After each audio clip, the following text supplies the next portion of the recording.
Let's learn to call version contracts by package hash. In this video, we will call the counter inc entry point using the contract package hash.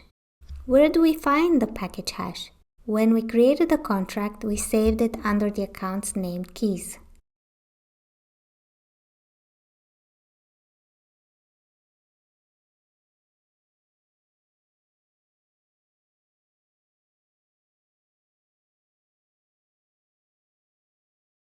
Let's make the call. The arguments we will look at are session package hash, which is the hex encoded hash of the package to be called.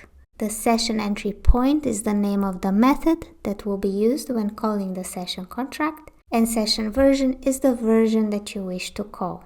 If you don't specify a version, the latest version in the package will be used by default.